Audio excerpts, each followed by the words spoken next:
पे जातिवाद पे और जोर से अरे और जोर से और जोर से अरे केंद्र सरकार केंद्र सरकार केंद्र सरकार केंद्र सरकार केंद्र सरकार अरे सोमन वांचूक अरे सोमन वांचूक केंद्र सरकार केंद्र सरकार. नमस्कार मित्रांनो, दी पॉलिटिक्स चॅनलवर आपल्या सर्वांचं स्वागत आहे. मित्रांनो, आपण पाहतो आहोत की देशभरामध्ये CJP आणि सोनम वांगचूक यांच्या BJP राहुल गांधी जंतर मंतरला आंदोलनातील तरुणांचा आवाज सरकारने ऐकणं अत्यंत महत्त्वाचं का आहे हे आपण समजून घेतलं पाहिजे. कारण हे आंदोलन JPच्या काळामध्ये जे आंदोलन झालं, अंधेरे में एक प्रकाश जयप्रकाश जयप्रकाश, अशा पद्धतीचं हे आंदोलन आहे असं आपल्याला वाटायला लागलेलं आहे. कारण या आंदोलनाकडे गृहमंत्री अमित शहा आणि मोदी सरकारने फार हलक्यात घेतलं त्याला.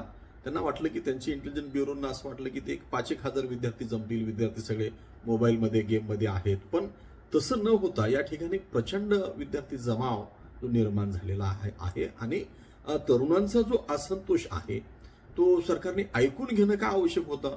तर मोदी सरकार संसदेमध्ये 2/3 पाठिंब्याची जुळवाजुळव करत असताना सरकारने या देशातील युवकांच्या आंदोलनाला सामोरं जाण्याची तयारी करणं गरजेचं होतं.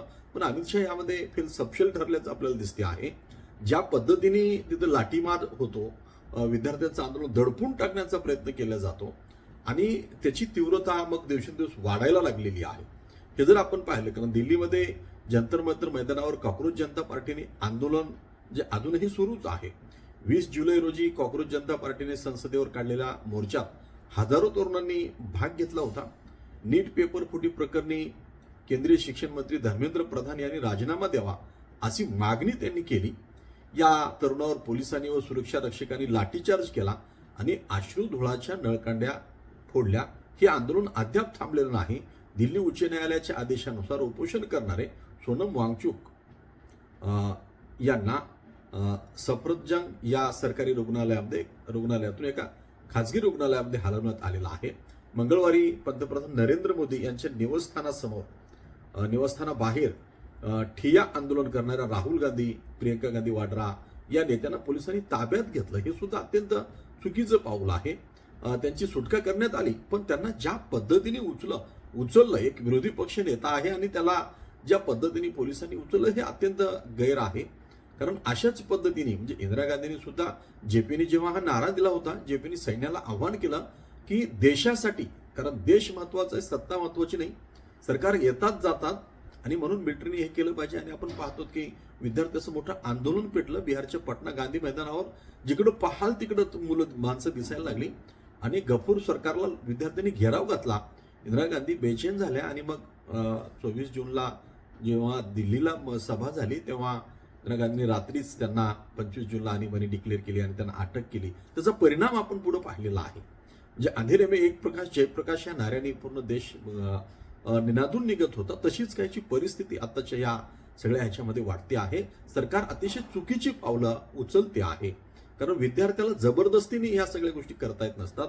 पंतप्रधान नरेंद्र मोदी यांनी मंगळवारी NDA मधील पक्षाच्या खासदारांची बैठक घेतली. त्या बैठकीत त्यांनी पहिल्यांदाच या आंदोलनाबाबत वक्तव्य केलं. आजपर्यंत त्यांनी वक्तव्य देखील केलं आणि प्रत्येक व्यक्तीला हा प्रश्न पडलेला आहे की सरकार आता गप का आहे, काहीच का बोलत नाही.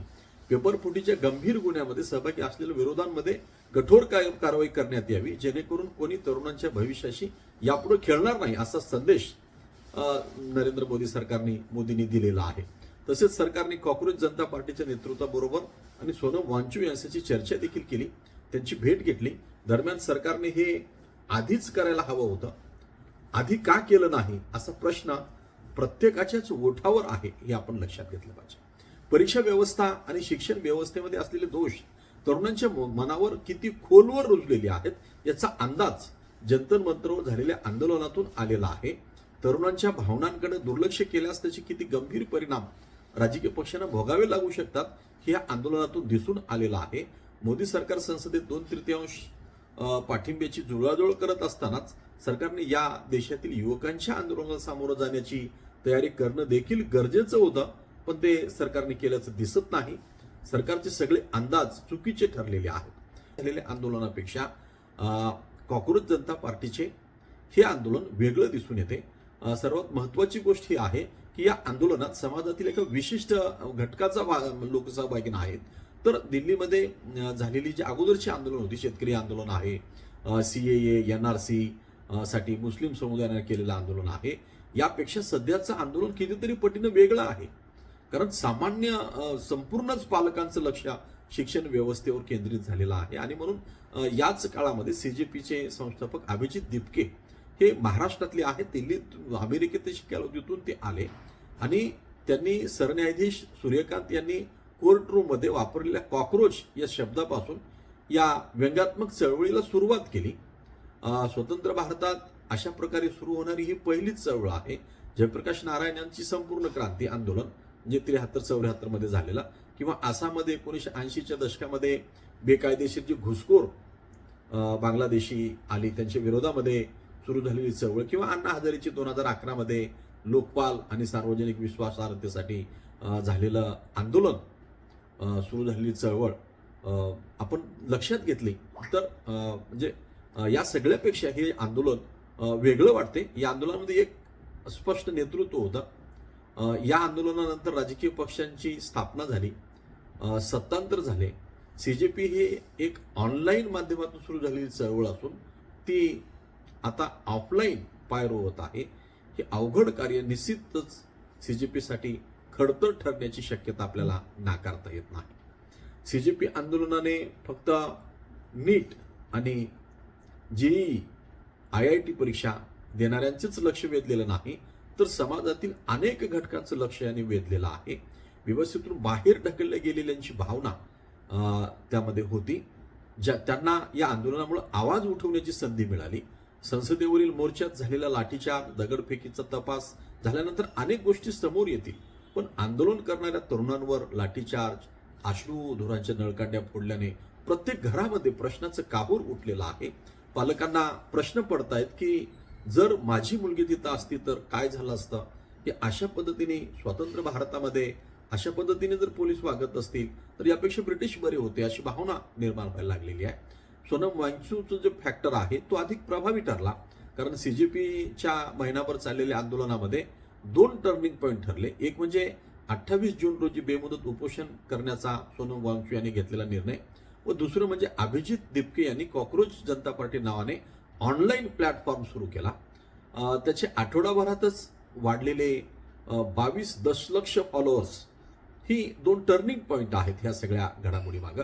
सोनम वांगचूक यांच्या उपोषणामुळं फार मोठ्या संख्येने लोक जंतर मंतरवर जमा झाले नव्हते. पण जेव्हा उपोषणाच्या 21व्या दिवशी 18 जुलैला सोनम वांगचूक यांना पांढऱ्या कपड्याआड झाकून पोलिसांनी सिव्हिल ड्रेसमध्ये ज्या पद्धतीने प्रेत उचलावं असं उचललं, तेव्हा या आंदोलनाची व्याप्ती वाढत गेलेली आहे. हे आपण लक्षात घ्या. म्हणजे तरुणांचा जंतर मंतरवर येण्याचा ओघ यानंतर वाढलेला आहे. 20 जुलै रोजीच्या संसदेवरील मोर्चात सहभागी होण्यासाठी देशाच्या विविध भागातून तरुण जंतर मंतरवर जमा होऊ लागले आणि सरकारचा अंदाजच पूर्ण चुकला. मोदी सरकार आणि राहुल गांधीचं जे आंदोलन आहे, म्हणजे बातम्याची हेडलाईन्स CJP आणि पोलिसांच्या लाठीचार्ज होऊन दुसरीकडे वळवण्याचा सरकारने प्रयत्न केला. पंतप्रधानाच्या निवासस्थानाबाहेर काँग्रेसला आंदोलन करण्याची परवानगी देण्यात आली. या निर्णयामुळे सरकारला लक्ष हटवण्यास काही प्रमाणात मदत मिळाली. दरम्यान काँग्रेस नेते पवन खेडा यांनी कॉक्रोच जनता पार्टीच्या आंदोलनस्थळी भेट दिली, परंतु राहुल गांधी यांनी अद्याप भेट दिली नाही. छात्रों की गूंज नावाने त्यांचं आंदोलन सुरू आहे. CJPला तरुणांची पाठबळ मिळू नये याची दक्षता सरकार घेत आहे. दीर्घकाळाचा विचार केल्यास काँग्रेस हा सर्वात मोठा विरोधी पक्ष आहे, त्यामुळे काँग्रेसला या आंदोलनाचा फायदा होण्याची शक्यता अधिक आहे. दरम्यान सरकार कसे डॅमेज कंट्रोल करते यावरही काही गोष्टी अवलंबून असणार आहेत. सरकार आता आंदोलकांपर्यंत पोहोचत आहे, पण शिक्षण व्यवस्थेत बदल घडून आणणारी सकारात्मक चर्चा CJP किंवा सोनम वांगचूक किंवा मुख्य प्रवाहातील पक्ष आणि तज्ज्ञांबरोबर होईल का, हा यातला मुख्य प्रश्न आहे. ते करण्याकडे सरकारचं लक्ष नाही. सरकार आंदोलकांपर्यंत पोहोचण्यासाठी इतका उशीर का केला, हा प्रश्न प्रत्येकाला पडलेला आहे. एक मजबूत सरकार दबावात काम करू शकत नाही, असा एक दृष्टिकोन सरकारमधील काही घटकांमध्ये आहे. काँग्रेसप्रमाणे प्रणित युपीएचं सरकार असताना महाराष्ट्राचे तत्कालीन मुख्यमंत्री अशोक चव्हाण यांनी राजीनामा दिला होता. त्यानंतर केंद्र व राज्य सरकारमध्ये अनेक मंत्र्यांचे राजीनाम्याचे सत्र सुरू झाले होते. ते भाजपबाबत घडू नये म्हणून सरकार खबरदारी बाळगत आहे, असा एक विचाराचा सूर येतो आहे. एक मोठा देश चालवण्यासाठी सरकारकडे क्षमता असायला हवी, तसेच गरज पडल्यास कठोर भूमिका घेण्याची तयारी असावी. पण सरकारकडून प्रतिसादाची अपेक्षा असलेल्या तरुणांचा आवाजही सरकारने ऐकायला हवा. त्यांना वेदना झाल्यानंतरच त्यांच्यापर्यंत पोहोचवायचे हे काही योग्य वाटत नाही. आणि त्यांच्या चिंतनाचं निरसन जर आपण केलं नाही तर असंतोष वाढत जातो आणि त्यातूनच आपण पाहतो की हे आंदोलन मोठ्या प्रमाणात वाढलेलं आहे. दुर्दैवाने असं होऊ नये की जे शेजारी राष्ट्रांमध्ये झालं, नेपाळमध्ये जे झालं, बांगलादेशमध्ये जे झालं, तेच भारतामध्ये जर झालं तर काय होईल याचाही आपण विचार केला पाहिजे. विद्यार्थ्यांनी महाराष्ट्रामध्ये सदाभाऊ खोत जे बोलत आहेत हे असं बोलणं सुद्धा राज्यकर्त्यांचं अत्यंत चुकीचं आहे. कारण त्याला ते दहशतवादी म्हणणं, राजीनामा न देतो म्हणणं, यातून असंतोष वाढत जातो आणि उपोषणाच्या मार्गामुळे हे आंदोलन अधिक मोठं जर झालं, व्यापक झालं, तर सरकार उलटायला सुद्धा वेळ लागत नाही. कारण इंदिरा गांधी सुद्धा 77च्या निवडणुकांमध्ये पराभूत झाल्या. आणीबाणीमध्ये जनतेने जे बघितलं ते मतदानातून उमटलं. त्याच्यामुळं या देशातली जनता सरकार हातात घ्यायला वेळ लावते असं नसते. त्याच्यामुळे तरुणांना अधिक भडकवणं हे अधिक कामाचं नाही. आणि लोकशाहीमध्ये संसदीय मार्गाने उपोषणकर्त्यांचं म्हणणं ऐकून घेतलं पाहिजे, तरुणांचं म्हणणं ऐकून घेतलं पाहिजे. सगळेच प्रश्न संवादातून सोडता येतात. याकडे जर सरकार दुर्लक्ष करत असेल तर ते सरकारच जाणो पुढे काय होईल ते. मित्र, आपल्याला काय वाटतं आपण कॉमेंट करून कळवावं. या चॅनलवर नवीन चॅनल सबस्क्राईब करावं, अधिकाधिक मित्रांना चॅनल शेअर करावं. धन्यवाद. जय हिंद, जय महाराष्ट्र.